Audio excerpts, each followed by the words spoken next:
They've given me a few minutes just to talk to all of you in our NASA family about emergency preparedness.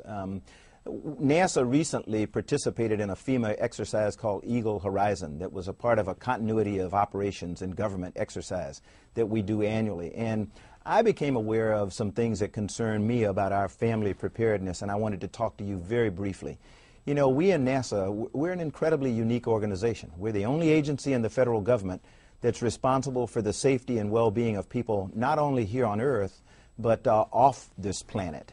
So my experience in the astronaut office, my experience as an active duty Marine, always talked about the importance of family preparedness and to make sure that we had a viable family support program.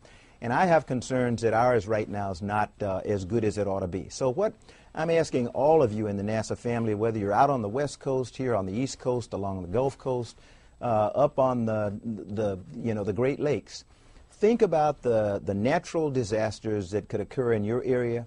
Think about attacks that could come like 9/11 from outside forces, and talk to your family about your work and what they need to do to prepare for the unforeseen.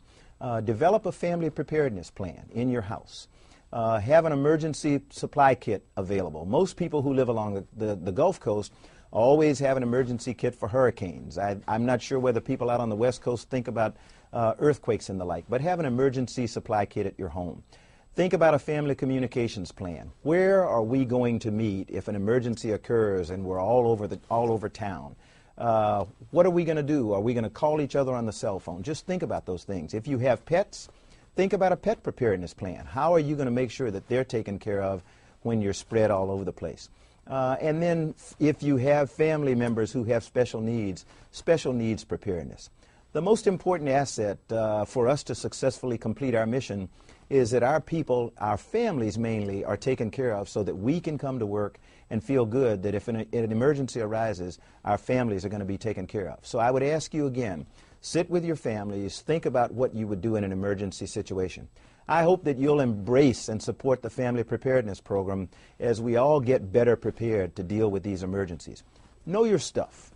Know what it is that you're going to do. Know what it is that you want your family to do if an emergency arises. But most of all, be prepared. Last October, during a satellite interview with NASA Director Charlie Bolden, I asked the former astronaut if he had ever seen anything in space. JR, I must admit, everybody that goes to space wants to see an alien.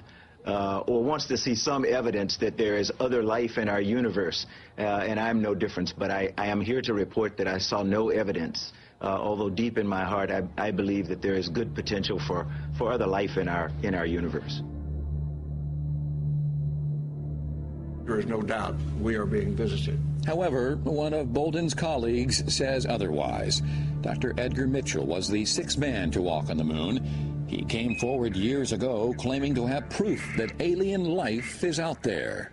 The universe that we live in is much more wondrous, exciting, complex, and far-reaching than we were ever able to know up to this point in time. And the fact we have wondered, were we alone in the universe forever? Only in our period do we really have evidence, no, we're not alone. So what's going on here? Why the different stories from two credible NASA sources? Last month, I had the chance to catch up with the NASA director again, this time in person, and I asked him about Ed Mitchell's stunning comments. Ed Mitchell is a big believer in extraterrestrials. And as you and I talked about before, I am one who, because of my faith, I believe that there is very likely other life somewhere else in the universe. I just don't have any evidence to back that up. But Edgar is one who, contrary to my observations, actually claims to have evidence that extraterrestrials exist.